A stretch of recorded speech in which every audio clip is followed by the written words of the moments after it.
Oke, selamat siang ya teman-teman.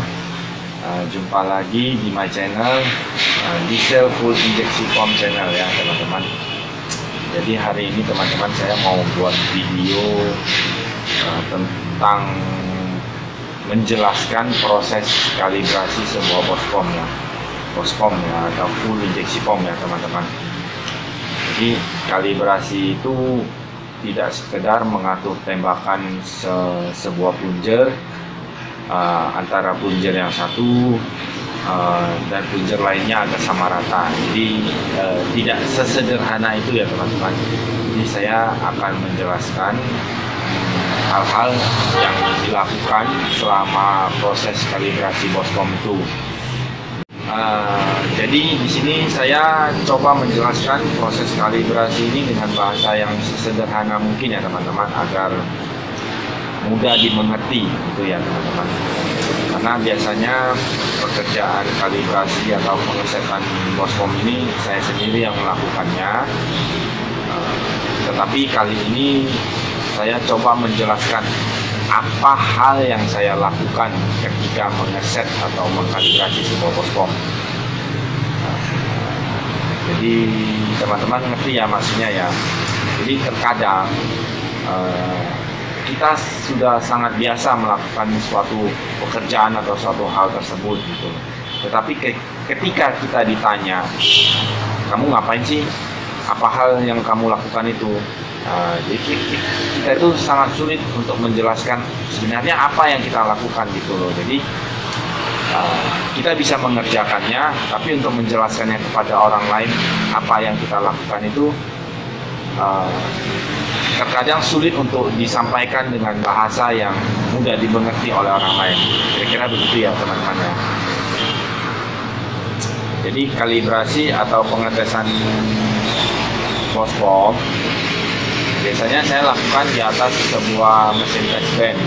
Jadi kalau teman-teman montir lain, montir bospom atau teknisi bospom mungkin sudah mengenal mesin ini ya.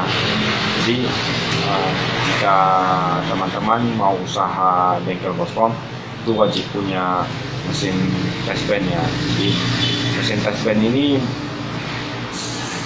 untuk mengkalibrasi atau mengeset sebuah bospom itu agar lebih akurat ya gitu ya teman-teman. Kenapa bisa lebih akurat? Karena begini ya teman-teman. Jadi sebuah bospom itu cara kerjanya itu ketika terpasang di mobil diesel ya, kita terpasang di mobil itu seperti ini. Kita start dinamo, dinamo memutar komponen mesin mulai berputar, bospom ini memulai menembakkan bahan bakar. Nah, bahan bakar yang ditembakkan bospom ini masuk ke ruang bakar dan bercampur dengan udara bertekanan yang mengakibatkan ledakan atau putaran mesin ya. Jadi langkahnya berulang-ulang begitu saja. Mesin mutar bospom keluarkan bahan bakar terbakar, menciptakan lagi tenaga untuk putaran selanjutnya. Jadi bahan bakar yang ditembakkan bospom ini kalau di ruang bakar itu terbakar gitu loh. Jadi kalau berbeda dengan test band ya. Jadi kalau di test band itu bahan bakar yang ditembakkan bospom itu kita ukur di gelas ukur. Jadi kita ukur di gelas ukur, jadi kita bisa melihat perbedaan antara ruang bakar 1, 2, 3, dan 4.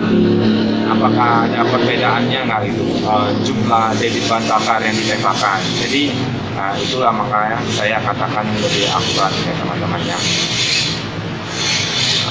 Jadi lebih gampang lah, lebih mudah untuk mengeset bospom ini di mesin test band. Karena mungkin mohon maaf ada montir berpengalaman ya, tanpa menggunakan test band langsung menyetel di atas mesin mobil juga bisa, tapi saya rasa itu kurang akurat ya teman-teman, karena bahan bakar yang ditembakkan itu terbakar, jadi tidak terukur. Jadi itu menggunakan feeling ya teman-teman ya. Jadi ya lebih akuratnya kalau digunakan di test band. Oke. Jadi Di sini biasanya hal yang saya lakukan ketika kalibrasi atau pengetesan Boschkom itu ada 4 hal ya teman-teman. Yang pertama itu pengaturan debit bahan bakar. Ya, jadi pengaturan debit bahan bakar. Jadi gini teman-teman, ketika gas diinjak, ditekan atau dibuka tuh ya Boschkomnya tuh, jadi saya biasanya men-setting berapa cc sih bahan bakar yang ditembakkan oleh sebuah Boschkom di RPM tertentu gitu ya. Jadi settingan ini bisa dikatakan racikan dapur ya gitu ya teman-teman, racikan dapur masing-masing bengkel Boschkom lah ya. Settingan biasanya tergantung jenis Boschkom, beban kendaraan, dan medan di mana kendaraan atau truk itu digunakan. Sebagai contoh ya teman-teman, Boschkom mobil Mitsubishi Cutter ya teman-teman, itu biasa standarnya itu dari pabrik tuh saya pernah tes itu sekitar 12 cc per cycle-nya ya gitu ya teman-teman. Jadi saya ketika kalibrasi itu saya set menjadi 14 atau 15 cc gitu. Jadi apakah nggak lebih boros? Ya, jadi ini belum tentu ya teman-teman. Jadi ini saya sesuaikan dengan muatan truk dan jalur lintasan truk ya. Kalau relasi saya sih banyaknya truknya ini lintas ke gunung ya, di daerah Nias, daerah Sumatera Utara itu Brastagi, Sidikalang gitu ya, Kabanjahe. Jadi banyak truk-truk ini lintasnya ke daerah gunung. Jadi saya konsumen saya ini butuh truknya ini punya tenaga ekstra gitu ya. Ya kalau dari 12 cc standar saya setting menjadi 14 cc atau 15 cc, mungkin di atas mesin test band itu kelihatan lebih boros. Tapi pada prakteknya ketika terpasang di kendaraan, mungkin perbedaan cc ini tidak terlalu signifikan. Kenapa demikian? Ya teman-teman, saya jelaskan ya. Ya, jadi gini ya teman-teman, contohnya dua buah truk ini dengan muatan yang sama, tetapi settingan Boschkom berbeda, menaiki sebuah jalan tanjakan, contohnya 150 meter. Sedangkan truk yang pertama ini yang Boschkomnya settingan standar, untuk mengail tenaga agar dapat menaiki tanjakan dari awal tanjakan sampai akhir tanjakan, pedal gas harus diinjak terus. Nah, sedangkan truk kedua dia tidak perlu meminjak pedal gas dari awal tanjakan sampai akhir tanjakan. Mungkin sampai 3/4 tanjakan tenaganya cukup untuk menghantarkan mobil sampai ke puncak tanjakannya gitu loh. Jadi walaupun bahan bakar yang ditembakkan lebih banyak, lebih boros, tetapi waktu untuk membuka gasnya dia lebih sedikit gitu loh. Jadi mesin tidak terkesan memaksa gitu loh. Jadi di atas kertas, di atas mesin test band, kemungkinan debit bahan bakar yang kita setting itu kelihatan lebih boros, tapi pada prakteknya tidak selalu demikian ya teman-teman. Itu banyak faktor ya teman-teman ya, tergantung cara mengemudinya si supir, ataupun muatannya, ataupun ya jenis medannya ya gitu ya, jenis jalan yang dilalui. Oke. Jadi pengaturan debit bahan bakar juga perlu memperhatikan RPM mesin ya teman-teman. Jadi ketika RPM mesin itu bertambah, apakah debit bahan bakarnya itu juga ikut bertambah atau malah berkurang? Kalau semakin bertambah, tentunya ya akan terasa semakin bertenaga ya teman-teman. Sebaliknya jika semakin berkurang, maka mesin akan terasa ngempos di RPM yang lebih tinggi ya gitu ya. Oke. Dan satu lagi, jika jenis mesin menggunakan turbo seperti Mitsubishi Canter ini, Jika turbo sudah mulai memberikan tekanan, jadi udara yang dihisap dari turbo ini ditekan ya ke dalam ruang bakar. Jadi di sini BOSPOM juga harus disetting agar debit bahan bakarnya semakin bertambah untuk mengimbangi tekanan udara yang tentunya sudah semakin padat yang ditekan oleh turbo. Jadi udaranya padat, bahan bakarnya banyak, tentunya tenaga mesin juga akan semakin besar. Nah, terus yang kedua ya teman-teman, yang sering saya setting ketika kalibrasi adalah posisi idle atau langsam. Jadi biasanya yang saya lakukan di posisi langsam ini, saya setting BOSPOM harus bisa menembakkan bahan bakar secara baik dan konsisten di RPM idle ya, RPM idle atau RPM langsam ini. Jadi RPM idle itu bermain di sekitar 400 sampai 800 RPM ya, tergantung jenis mesin dan BOSPOM-nya ya teman-teman. Nah, kalau Mitsubishi Canter saya setting di sekitar 500 sampai 600 RPM. Oke. Jadi di sini konsisten yang saya maksud ya. Konsisten yang saya maksud di sini BOSPOM harus mampu menjaga RPM mesin secara normal ya. Jadi RPM mesin itu konstan, misalnya di setting di 500 dia terus 500 dari mulai dihidupkan ya, langsamnya tetap di 500, tidak sebentar naik ataupun sebentar turun gitu ya. Jadi itu nggak normal, ataupun ketika langsam mesin itu bergetar ya, goyang atau gimana. Jadi itu tidak normal ya teman-teman. Jadi dan RPM mesin harus tetap normal walau gagang gasnya itu tertutup. Jadi gasnya itu nggak disentak-sentak gitu ya, atau diinjak-injak gitu. Gasnya tetap normal. Jadi dari gimana saya nyebutnya, RPM itu normal deh. Jadi tetap konstan 500 RPM 500 RPM terus gitu ya teman-teman ya. Dan di RPM idle ini biasanya saya men-setting debit bahan bakar yang ditembakkan dari plunger 1, 2, 3, dan 4 tuh harus rata ya teman-teman. Jadi debit bahan bakarnya itu, nah ketika di RPM idle ini biasanya saya setting harus rata gitu. Gunanya apa? Agar mesin tidak goyang dan langsamnya pun bagus gitu ya teman-teman. Jadi juga perlu hal yang diperhatikan setelah posisi langsam ini di settingnya teman-teman. Harus diperhatikan bahwa ketika, saya ulangi ya, ketika posisi gagang gas tertutup atau pedal gas ini tidak diinjak, jadi posisi pedal gas ini keadaan tertutup nih, mesin dalam kondisi langsam nih, di RPM berapakah bahan bakar itu mulai tertutup habis. Nah, jadi gini, jadi kalau posisi langsam itu walaupun pedal gasnya itu tertutup teman-teman, tapi BOSPOM itu otomatis menembakkan bahan bakar sekian cc gitu ya, biasanya sih sekitar 2 cc ya, di tiap ruang bakarnya. Jadi di RPM berapakah minyak ini tertutup menjadi 0 cc teman-teman. Ini juga harus diukur teman-teman. Jadi saya sangat perhatikan ya teman-teman.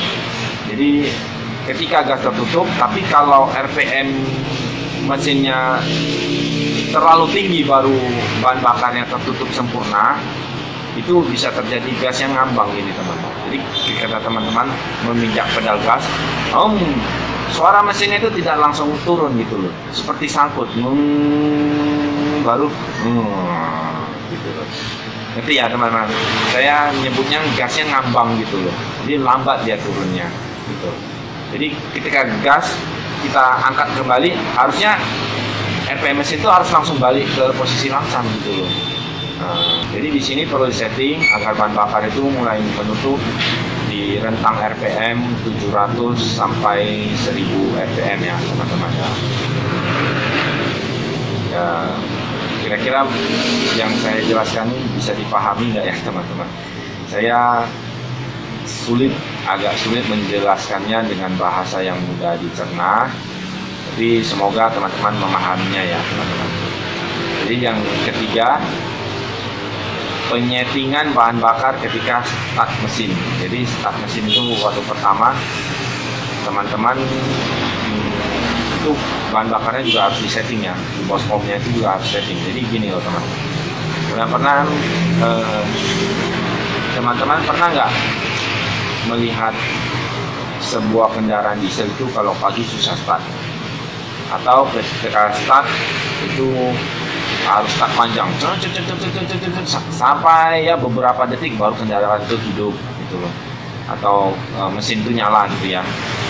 Atau kalau start pertama kali itu pedal gas tuh harus diinjek atau ditekan gitu loh, baru bisa nyala mesinnya gitu loh. Nah jadi ini nggak bener ya gitu teman-teman ya. Jadi ketika mengkalibrasi bospom ini, debit tembakan bahan bakar ketika start juga harus diperhatikan. Minimal harus berapa cc agar mesin langsung nyala ketika kunci kontak kita putar. Oke? Jadi punya bospom nih, udah dikalibrasi, udah part-part yang aus juga sudah diganti, ya kan? Tetapi setiap kali start itu harus diinjek dulu pedal gasnya. Pedal gasnya itu harus ditekan dulu sambil di start, baru mesinnya bisa nyala. Wah itu tak benar ya teman. Ya kira-kira begitu ya teman-teman ya. Ya kan kalau kondisi standarnya nggak begitu. Jadi kenapa sudah kalibrasi harus begitu. Jadi itu perlu diperhatikan juga ya teman-teman. Yang keempat itu penyetelan RPM bospom teman-teman. Jadi teman-teman, sebuah bospom atau full injeksi pom itu juga punya rentang kerja ya teman-teman. Jadi rentang kerjanya itu terbatas sampai RPM tertentu gitu loh. Jadi sampai RPM tertentu atau puncak RPM-nya ini, bospom ini juga akan menutup minyaknya atau menutup bahan bakar yang ditembakkannya secara otomatis. Walau pedal gas kita injak sampai habis ya gitu ya teman-teman.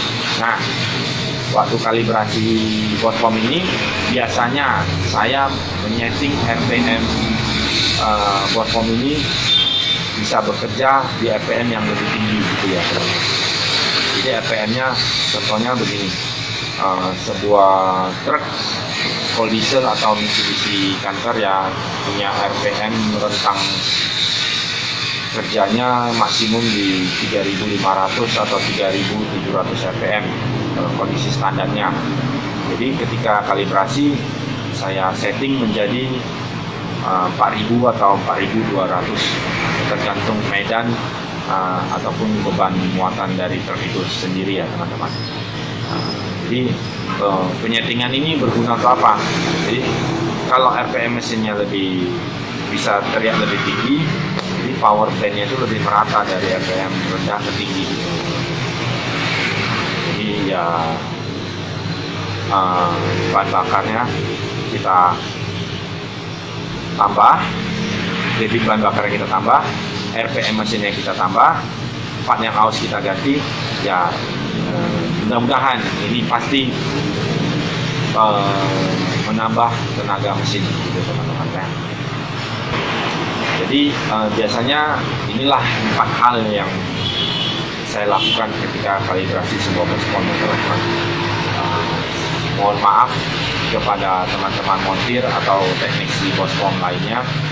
Saya tidak bermaksud menggurui dan saya juga tidak bermaksud mengatakan cara saya paling benar, tidak ya, tidak. Jadi inilah cara yang saya pelajari selama ini dan inilah cara yang saya lakukan selama ini gitu. Jadi jika cara saya dianggap kurang ataupun salah ataupun tidak spesifik dibandingkan pendidikan atau keahlian yang ada peroleh, ya, mohon berikan masukan di kolom komentar ataupun berikan saran Anda. Oke. Terima kasih. Demikian yang bisa saya sampaikan tentang proses kalibrasi ini. Untuk selanjutnya saya akan melanjutkan dengan video kalibrasi sebuah Bospom Mitsubishi Canter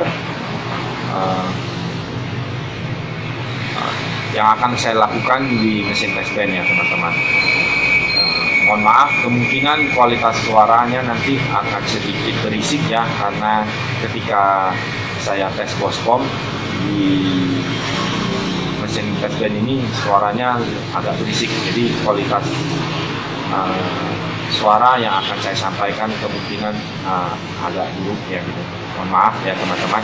Jadi makanya awalnya saya jelaskan dulu di video ini. Nanti di video selanjutnya atau di video kelanjutannya di situ teman-teman bisa melihat hal yang saya lakukan yang biasa saya lakukan ketika menyetel Bospom, sesuai yang saya sampaikan di video. Oke, teman-teman,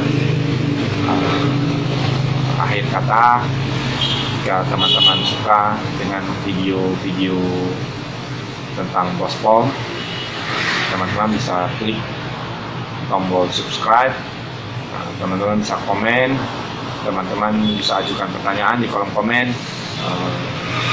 Like, subscribe, dan komen Anda sangat mendukung channel ini. Terima kasih teman-teman. Sampai jumpa di video selanjutnya. Salam.